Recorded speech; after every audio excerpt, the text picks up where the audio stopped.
I was standing in the center of Piedmont Mall wearing my grandfather's work jacket and boots caked in 2 days of dried mud when the security guard told me I needed to leave before I upset the real customers. The woman in the Cartier store had already locked eyes with me through the window and reached for her phone. 3 teenagers recording everything on their devices were laughing loud enough that I could hear them over the fountain. And somewhere in this building, my daughter Navia was watching to see what kind of man I actually was when nobody knew my name. She had asked me 6 weeks ago if I thought I was better than other people now. I told her no. I told her I remembered exactly where we came from. I told her the houses and the cars and the company headquarters downtown with my name on the building had not changed who I was inside. She looked at me the way only a 16-year-old daughter can look at her father when she knows he is lying to himself. Then she said the sentence that put me here in these clothes with mud on my boots and a security guard's hand on my shoulder. When is the last time you were somewhere that people treated you bad, Daddy? I had not been able to answer her. Hey besties, welcome to Mason's Storyvault. If you are new here, click the subscribe button for more stories that reveal what happens when the world judges too quickly. Tell me in the comments, where are you watching from? Atlanta, Jamaica, New York? Sit back and enjoy. The security guard's name tag said Presley. He was younger than I expected, maybe 23, with the kind of soft face that had probably never known a hard day, but was already practicing the voice of authority his uniform gave him. Sir, I'm going to need you to come with me. I did not move. I am shopping. With what money? He said it loud enough that the people near the fountain turned to look. He wanted an audience. I realized in that moment that my humiliation was part of his job satisfaction. A woman in a cream pantsuit stopped walking. Her shopping bags were from stores I knew charged more for a scarf than Presley made in a week. She looked at me with the particular expression I had seen 1,000 times growing up in Birmingham. The look that says I know exactly what you are, and I need you to know that I am not that. Is there a problem? She directed the question to Presley, not to me. No, ma'am. Just escorting this gentleman outside. The word gentleman came out wrapped in contempt. I thought about my daughter. I thought about the fact that she had skipped school today specifically to come here and position herself somewhere in this mall where she could watch without me knowing where. She told me she wanted to see what happened when the world did not know I was Thurston Ames.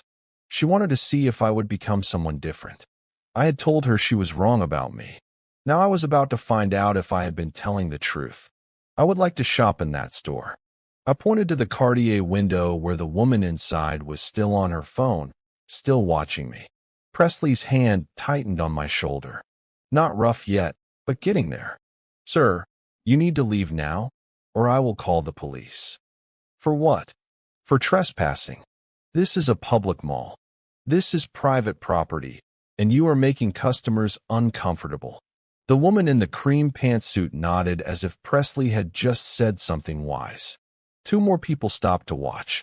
I could feel the phones pointing at me, recording everything, turning my humiliation into content they would watch later with their families over dinner. I had built a logistics company from one truck into an empire that employed 4,000 people across 7 states. I had negotiated with CEOs and senators. I had sat across tables from men who tried to intimidate me with everything they had, and I had never moved. But standing here in my grandfather's jacket with a security guard's hand on my shoulder and strangers looking at me with disgust, I felt something I had not felt in 20 years. I felt small. My grandfather Aldrich wore this jacket to work every single day for 31 years. He drove a sanitation truck in Birmingham, and he came home every night smelling like other people's trash and his own sweat. He raised my mother by himself after my grandmother died. He paid for her college by working double shifts. And when I was 7 and my mother got sick, he took me in without hesitation and raised me the same way. He never once complained about the smell or the hours or the way people looked at him when he stopped at the store on his way home, still wearing his work clothes. He told me that a man's value was not in what he wore, but in what he did when nobody was watching. I was wearing his jacket today because Navia had asked me if I still believed that. The security guard was calling someone on his radio now. I heard the words refusing to cooperate and possible disturbance. The crowd around us had grown to maybe 15 people. Nobody was asking my side. Nobody was questioning whether Presley had any actual reason to remove me beyond the way I looked. That was when I heard her voice. "Excuse me, what exactly is he doing wrong?" She was older, maybe 70, with silver hair pulled back and the kind of face that had seen enough of the world to stop being impressed by performances. Her name, I would learn later, was Opal. She had worked as a nurse for 43 years. She had raised 5 children, and she had exactly 0 patience for bullies. Presley turned to her with the same authority voice. "Ma'am, this does not concern you. I have been standing here for 5 minutes, and I have not seen this man do anything except try to shop. So I will ask you again, what is he doing wrong?" The woman in the cream pantsuit made a sound of disgust. "Look at him. He clearly does not belong here." Opal turned to face her fully. "And where does he belong?" The question hung in the air. The woman in the pantsuit opened her mouth and then closed it. She had been asked to say out loud what she was already thinking, and she realized in that moment that the thought did not sound as reasonable outside her head. "I just think," she started. "You just think that people who do not dress the way you dress should not be allowed to shop where you shop." "That is not what I said, but it is what you meant." Presley stepped between them. "Ma'am, I am going to have to ask you to step back." Opal did not move. "Or what? You will throw me out too?" "For asking questions." I watched this woman I had never met defend me to a crowd of strangers, and I felt something crack open in my chest. Not gratitude. Shame. Because I realized I had not been defending myself. I had been standing here silent, waiting for this to be over, the same way I used to stand silent in stores with my grandfather when clerks followed us and managers watched us, and everyone assumed we were there to steal. My grandfather never argued. He just paid for what he came to buy and left with his dignity intact. But his silence had taught me to be silent too. And my silence had taught my daughter that there were places in the world where we did not fight back. I stepped forward. "I am not leaving." Presley turned back to me. "Sir, my name is Thurston." "Not sir. Thurston. And I came here to buy a gift for my daughter, and I am not leaving until I do." "Then I am calling the police." "Call them." He did not expect that. I could see it in his face. He expected me to back down. Everyone always expected people who looked like me to back down. The woman from the Cartier store finally came outside. Her name tag said Idella, and she had the kind of polished appearance that came from years of working in a place where everything cost more than it was worth. "Is there a problem, Presley?" "This man is refusing to leave." Idella looked at me for the first time. Really looked. And I saw something flicker across her face that was not quite recognition, but close. Something uncertain. "What were you looking to purchase?" It was the first time anyone had asked me that. "A bracelet. For my daughter's birthday." "Do you have an appointment?" I did not know I needed one. She glanced at my boots, at the mud, at the jacket with my grandfather's name still stitched above the pocket in faded thread. I could see her doing the calculation every retail worker does, trying to determine if I was worth her time. "Our entry-level pieces start at $8,000. She said it the way people say things when they are trying to make you leave without explicitly telling you to leave. I pulled out my phone, opened my banking app, turned the screen toward her. The number on the screen had 8 figures before the decimal point. Idella's face changed. Not all at once, but in stages. First confusion, then recognition, then something that looked like panic. "Mr. Ames?" The crowd went silent. Presley's hand fell away from my shoulder. The woman in the cream pantsuit took 2 steps backward as if distance could erase what she had said. Idella was stammering now. "Mr. Ames, I am so sorry. I did not recognize you. If I had known. If you had known I had money, you would have treated me differently. No, that is not. That is exactly what you were saying. One of the teenagers who had been recording everything lowered his phone. He looked younger now, scared. He was realizing that his content had just become evidence. Opal was watching me with an expression I could not read. Not triumph. Something more complicated than that. I turned to Presley. You were calling the police. Sir, I apologize. I made a mistake. Thurston. My name is Thurston. You did not have a problem forgetting it 2 minutes ago. His face went red. The crowd was larger now. Someone in the back was whispering my name to someone else. The recognition was spreading. Thurston Ames. Ames Logistics. The man who started with one truck and built an empire. The man whose face was on the cover of Black Enterprise last year. The man who donated $12 million to rebuild the community center on the west side of Atlanta where he grew up. The man currently standing in a mall wearing muddy boots while a security guard tried to remove him for making customers uncomfortable. I could see Presley understanding what his job was about to cost him. I need you to know, I said, loud enough for everyone to hear, that I did not come here to embarrass anyone. I came here because my daughter asked me a question I could not answer, and I needed to know if I had been lying to her. Idela's hands were shaking. Mr. Ames, please, let me show you our collection personally. Why? She stopped. I am sorry. Why do you want to show me now? What changed in the last 30 seconds?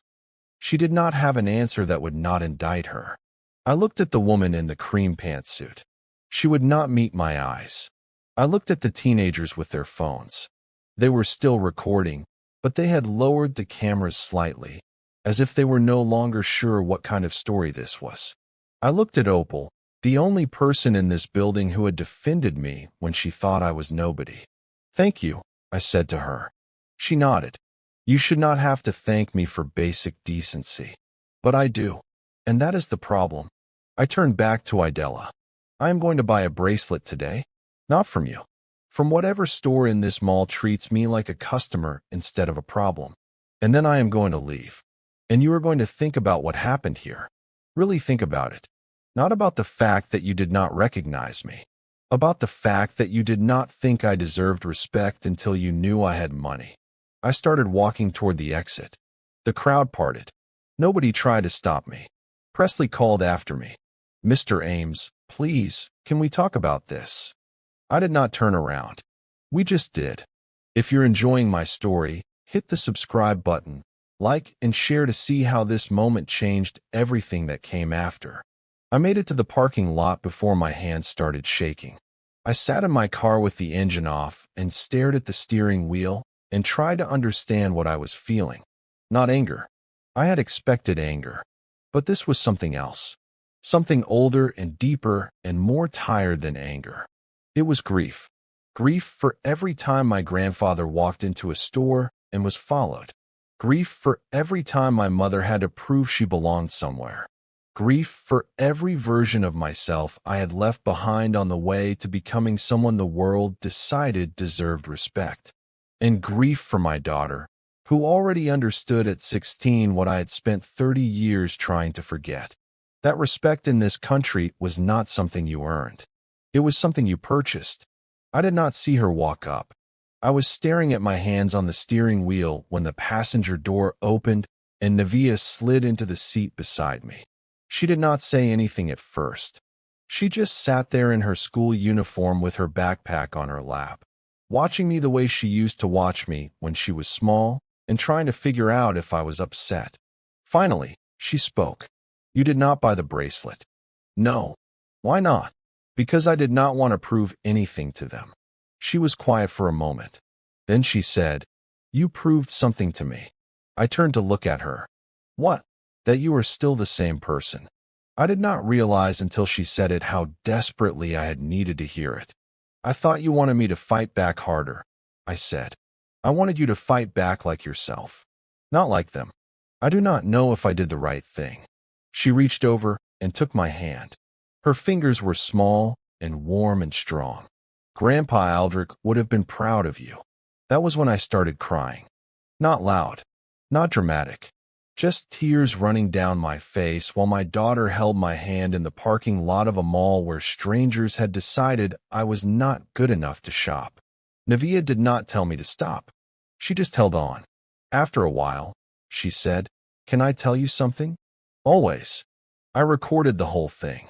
From the bookstore on the second level. I got everything. I looked at her. Why?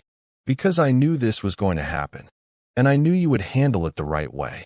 And I wanted to remember what that looked like. We went to a small jewelry store 15 minutes outside the city.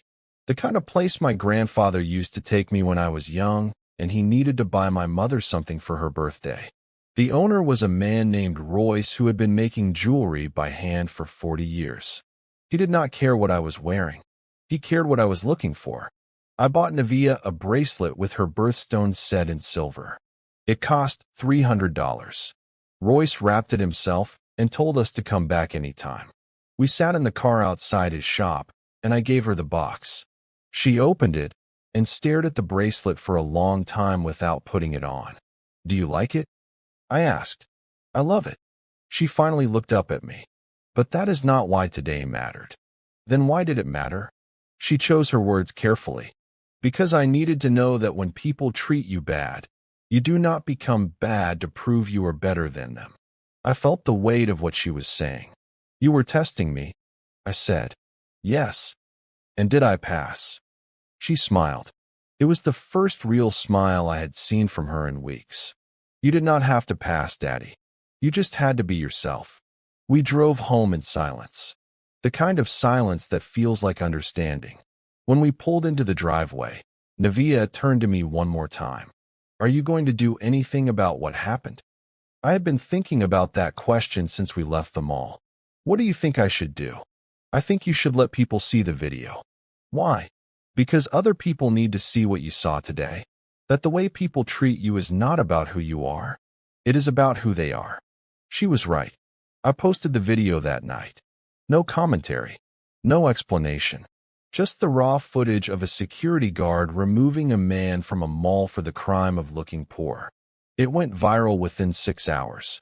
By morning, the mall had released a statement. Presley had been fired. Idella had been placed on leave. The CEO of the company that owned the mall called me personally to apologize. He used the word unacceptable 4 times in 2 minutes. I told him the same thing I told everyone else who called. I did not want apologies. I wanted change. 3 weeks later, the mall announced a new training program for all employees on unconscious bias and customer dignity. They named it after my grandfather, the Aldrich Initiative. When they called to tell me, I cried again. Navia posted her own video a few days after mine. She was wearing the bracelet.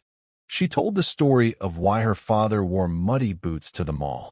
She talked about her great-grandfather and the jacket and the question she had asked that started everything. Her video got more views than mine. She ended it with a single sentence that became a caption on 10,000 posts. "Respect is not something people earn by being rich. It is something they deserve by being human." Opal reached out to me a month later. She said she had been thinking about that day in the mall. She said she hoped I did not mind, but she had told her church group the story. She said they had started a program visiting stores in their community and documenting how people were treated based on how they dressed. She said they called themselves the Dignity Witnesses. I told her I did not mind at all. She invited me to speak at her church. I went. I wore my grandfather's jacket. When I finished speaking, a young man in the back stood up. He was maybe 19. He was wearing work boots and a uniform from a fast food restaurant. He said he had been in the mall that day. He was one of the teenagers recording. He said he had posted the video to make fun of me. But after he saw my face and heard my name and understood what he had been watching, he took the video down. He said he was sorry. I told him I forgave him. Then I told him something I needed him to hear. "You were not wrong for recording. You were wrong for laughing. There is a difference." He nodded. He was crying. So was half the church. Afterward, Navia and I drove to the cemetery where my grandfather was buried. We had not been there in almost a year. I brought the jacket. I laid it on the grass beside his headstone. Navia put flowers down and stepped back. I stood there for a long time, trying to find words. Finally, I just said, "I hope I made you proud." The wind moved through the trees. Navia slipped her hand into mine. We stood there together until the sun started to set. On the drive home, she asked me if I regretted going to the mall that day. I told her no. She asked me if I would do it again. I told her I hoped I would never have to. Then I told her the truth. But if I did have to, I hope I would do it exactly the same way. She smiled. Me too. That night, I framed my grandfather's jacket and hung it in my office at home, right next to the magazine cover with my face on it, right next to the awards and the photos with senators and CEOs. Because I needed to remember something. The world will respect you when you have money, but you will only respect yourself when you remember who you were before you had it. Navia came into my office while I was hanging it. She stood next to me, looking at the jacket in its frame. "It looks good there," she said. Yeah. She put her arm around my waist. "It reminds you where you came from. It reminds me who I am." She nodded. Same thing. And standing there with my daughter, looking at my grandfather's jacket on the wall, I finally understood what she had been trying to teach me all along. You do not prove your worth by climbing higher. You prove it by remembering the ground. Thank you for watching. Subscribe for more powerful stories about dignity, respect, and what happens when we judge too soon.